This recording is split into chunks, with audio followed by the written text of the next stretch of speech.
जय मां अम्बे। गुप्त नवरात्रों के 5वें दिन की अधिष्ठात्री देवी मां छिन्नमस्ता हैं। मां छिन्नमस्ता का जन्मोत्सव वैशाख मास के शुक्ल पक्ष की चतुर्दशी तिथि को मनाया जाता है।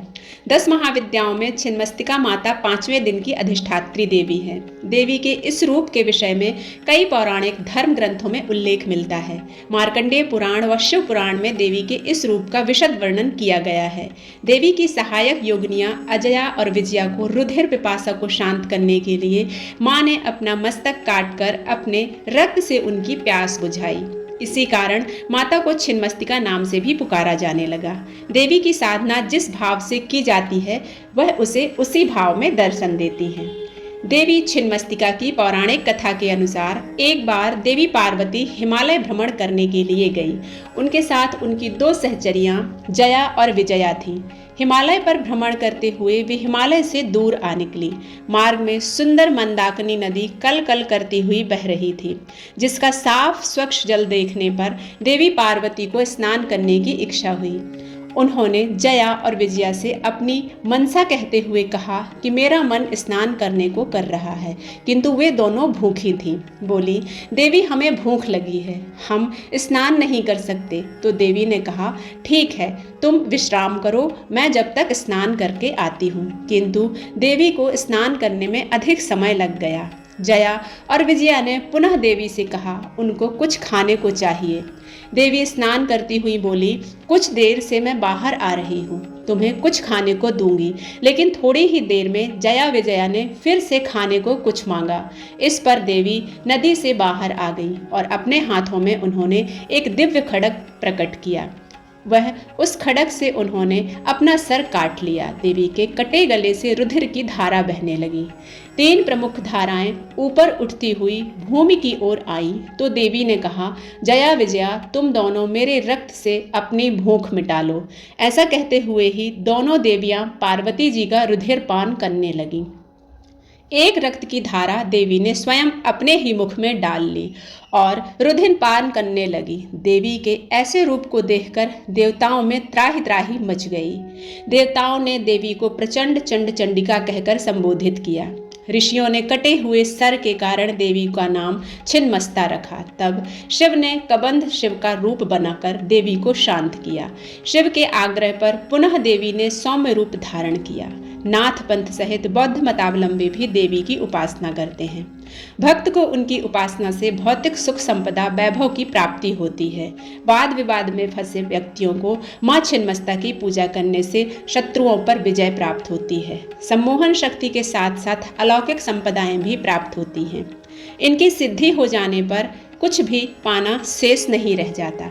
10 महाविद्याओं में प्रचंड चंड नायिका के नाम से वह वीर रात्रि कहकर देवी की पूजा की जाती है।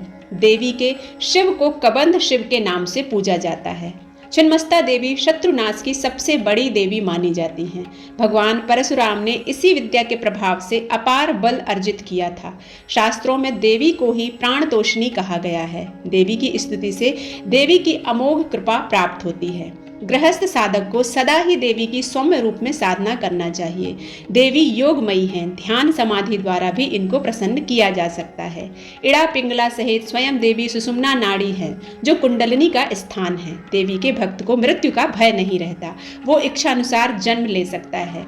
देवी की मूर्ति पर रुद्राक्ष नाग केसर व रक्त चंदन चढ़ाने से बड़ी बाधा भी नष्ट हो जाती है। महाविद्या छिन्नमस्ता के इन मंत्रों से आदि व्याधि सहित बड़े से बड़े दुखों का नाश होता है।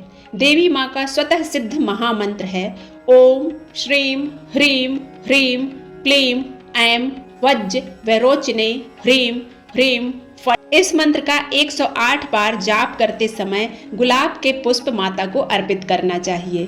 यदि आप केवल पुष्पों से ही हवन करते हैं तो भी माँ की अपार कृपा आप पर बरसती है, आपकी समस्त मनोकामनाएं पूर्ण होती हैं। मालती के फूलों से हवन करने से वाक सिद्धि प्राप्त होती है। चंपा के फूलों से हवन करने से सुखों में वृद्धि प्राप्त होती है।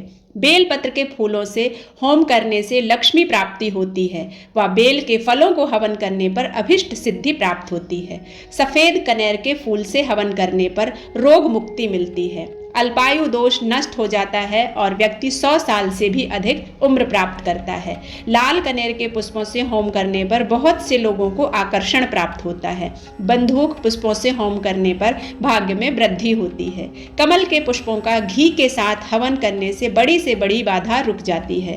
मल्लिका नाम के फूलों से हवन करने से भीड़ में भी आप किसी को भी अपने वश में कर सकते हैं। अशोक के पुष्पों से हवन करने से पुत्र प्राप्ति होती है। महुए के पुष्पों से हवन करने पर सभी मनोकामनाएं पूर्ण होती हैं। मां भगवती प्रसन्न होती हैं। देवी द्वारा उत्पन्न गणित का अंक, जिसे स्वयं छिन्नमस्ता ही कहा जाता है, वह देवी का महाअंक 4 है। छिन्नमस्ता देवी की पूजा करने से जीवन के समस्त कष्टों से मुक्ति मिलती है। देवी छिन्नमस्ता की विभिन्न प्रकार से पूजा करना चाहिए। सरसों के तेल में नील मिलाकर दीपक करें। हो सके तो देवी पर नीले फूल चढ़ाएं। देवी पर सुरमे से तिलक करें। लोहवान से धूप करें और इत्र अर्पित करें। उड़द से बने मिष्ठान का भोग लगाएं। तत्पश्चात बाएं हाथ से काले नमक की डली लेकर दाएं हाथ से काले हकीक अथवा अष्टमुखी रुद्राक्ष माला तथा लाल वर्त की माला से देवी के इस 10 भूत मंत्र का यथासंभव जाप करें। मंत्र है श्रीम ह्रीम क्लीम ऐं वज्र वैरोचने हुम हुम फट स्वाहा। जाप पूरा होने के बाद काले नमक की डली को बरगद के नीचे गाड़ दें। बची हुई सामग्री को जल में प्रवाहित कर दें। इस साधना से शत्रुओं का तुरंत नाश होता है। रोजगार में सफलता मिलती है। नौकरी में प्रमोशन मिलता है तथा कोर्ट कचहरी वाद विवाद व मुकदमों से निश्चित सफलता प्राप्त होती है। महाविद्या छिन्नमस्ता की साधना से जीवन की समस्त मनोकामनाएं पूर्ण होती हैं। महाविद्या छिन्नमस्ता की साधना गृहस्थ साधक करते हैं तो उनके घर में अन्न धन वस्त्र के भंडार भरे रहते हैं। इस प्रकार से मां छिन्नमस्ता अपने भक्तों को सुख शांति और समृद्धि प्रदान करती हैं। अगर आपको यह वीडियो अच्छा लगता है तो आप इसे लाइक करें, शेयर करें और सब्सक्राइब करना बिल्कुल ना भूलें। जय मां अम्बे।